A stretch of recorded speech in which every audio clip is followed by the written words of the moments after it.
तो what's up wrestle fans, welcome to wrestle bulletin. तो guys, इस वीडियो में हम लोग बात करेंगे आज के इंटरेस्टिंग रेसलिंग अपडेट्स के बारे में। तो बिना देरी के बढ़ते हैं अपनी पहली अपडेट की तरफ।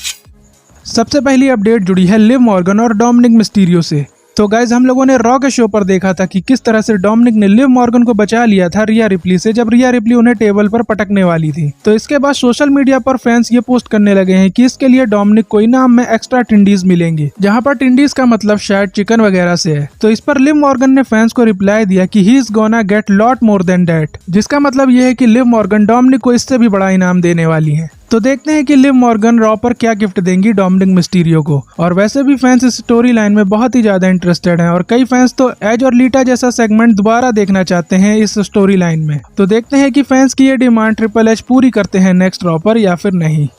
अगली अपडेट जुड़ी है रिया रिप्ली से। तो भाई, रिया रिप्ली से रॉ के बाद एक इंटरव्यू में इंटरकॉन्टिनेंटल चैंपियन बनने को लेकर क्वेश्चन किया गया, क्योंकि चाइना भी पास्ट में ऐसा कर चुकी हैं और रिया रिप्ली को फैंस चाइना से ही कंपेयर करते हैं, जिस वजह से रिया से ऐसा क्वेश्चन पूछा गया, जिस पर रिया रिप्ली ने पॉजिटिव रिस्पांस दिया और कहा कि वो डेफिनेटली ऐसा करना चाहती हैं, क्योंकि वो रेसलिंग वर्ल्ड में दिखाना चाहती हैं कि एक फीमेल मेंस डिवीजन में जाकर भी डोमिनेट कर सकती है। और अभी कुछ टाइम पहले तक जब जजमेंट डे में सब ठीक था, उस टाइम रिया को WWE ऐसे बुक भी कर रही थी जिसमें वो मेल रेसलर्स को उठाकर पटक देती थी। तो हो सकता है कि फ्यूचर में WWE रिया रिप्ली को भी चाइना की तरह अपॉर्चुनिटी दे दे इंटरकॉन्टिनेंटल चैंपियनशिप के मैच के लिए। नेक्स्ट अपडेट रिलेटेड है मंडे नाइट रॉ के वायरल इंसिडेंट से।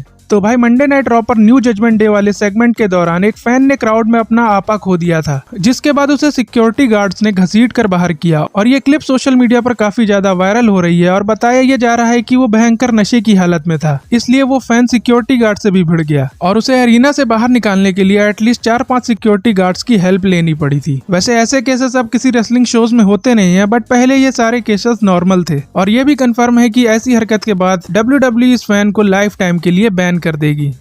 अगली अपडेट जुड़ी है लोगन पॉल से। तो गाइज, लोगन पॉल ने ट्विटर पर यह अनाउंस किया है कि वो LA नाइट पर उनके प्राइम ट्रक को चुराने और उसे तोड़ने के लिए केस फाइल करने जा रहे हैं। और उन्होंने बाकायदा कोर्ट का डॉक्यूमेंट शेयर किया है ट्विटर पर, जिसमें उन्होंने LA नाइट के अगेंस्ट लॉ सूट फाइल किया है, जिसके हिसाब से उन्हें LA नाइट से उनके नुकसान की भरपाई चाहिए और LA नाइट को सजा होनी चाहिए। तो अब देखते हैं कि LA नाइट स्मैकडाउन पर इस लॉ सूट का जवाब कैसे देते हैं। और यहाँ से ये भी क्लियर हो गया है कि WWE स्टिल दोनों की राइवलरी को कंटिन्यू कर रही है, जो एक अच्छी बात है, क्योंकि ये दोनों सुपरस्टार आगे और भी ज्यादा कमाल कर सकते हैं इस फ्यूड में। अगली अपडेट जुड़ी है स्मैकडाउन से। तो गाइज, इस बार की स्मैकडाउन के लिए WWE ने रोमन रेंस को तो एडवर्टाइज कर दिया है, बट PW इनसाइडर की रिपोर्ट्स के अकॉर्डिंग एक और सुपरस्टार स्मैकडाउन पर अपना रिटर्न कर सकता है, जिसका नाम है AJ स्टाइल्स, जिन्हें कोडी रोड्स के साथ मैच के बाद से ही टीवी पर नहीं देखा गया है और वो इंजर्ड भी नहीं है। और अब तो समर स्लैम के बाद कई सारी फ्रेश फ्यूड से स्टार्ट होंगी, तो हो सकता है कि स्मैकडाउन पर रोमन रेंस के साथ AJ स्टाइल्स भी हम लोगों को देखने को मिल जाए। और ये भी इंटरेस्टिंग होगा देखने के लिए कि AJ स्टाइल्स को WWE किस तरह से बुक करती है। अगली लोगों ने देखा था और CM पंक ने भी रॉ पर गुड न्यूज दी कि वो एकदम फिट हैं और वो अभी भी ड्रू मैकिंटायर से बदला लेने के लिए उनके पीछे पड़े हुए हैं, जिसकी एक फुटेज WWE ने इंस्टाग्राम पर भी शेयर की है। तो गाइस, PW मेनिया की रिपोर्ट्स के अकॉर्डिंग CM पंक और मैकिंटायर की ये पकड़ा पकड़ी आगे 2 महीने और चलने वाली है, क्योंकि बैड ब्लड की डेट 5 अक्टूबर की है और अभी इसमें काफी टाइम है। तो हो सकता है इसको भी CM पंक से बदला लेने का मौका मिल जाए, जो CM पंक ने किया था सेथ रॉलिंस के साथ समर स्लैम में।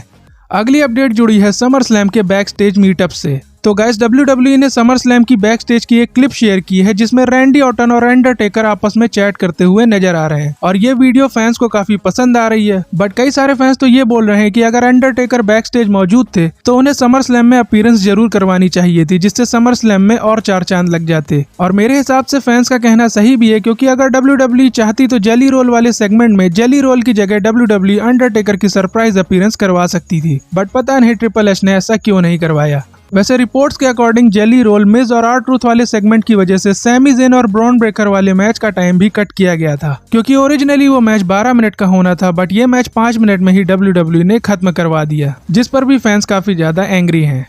अगली अपडेट जुड़ी है हार्डी बॉयज से। तो गाइज, हार्डी बॉयज को लेकर PW इनसाइडर ने ये रिपोर्ट शेयर की है कि 2 अगस्त को हार्डी बॉयज की WWE ऑफिशियल्स के साथ मीटिंग हुई थी और इस मीटिंग में हार्डी बॉयज ने WWE के डिजिटल शो के लिए कुछ शूट भी किया है। तो यहाँ से हार्डी बॉयज के WWE के रिटर्न को लेकर चांसेस और भी ज्यादा बढ़ जाते हैं, क्योंकि रिसेंटली हार्डी बॉयज भी लगातार WWE में आने और हॉल ऑफ फेम में इंडक्शन की बातें कर रहे हैं अपने इंटरव्यूज में, और वो TNA के साथ किसी कॉन्ट्रैक्ट में भी नहीं है। तो हो सकता है कि ट्रिपल एच ने डिसाइड कर लिया हो हार्डी बॉयज को एक और मौका देने के लिए। और हो सकता है कि TNA और NXT क्रॉसओवर के चलते हम लोगों को हार्डी बॉयज WWE में अपीयरेंस करते हुए दिखाई दे।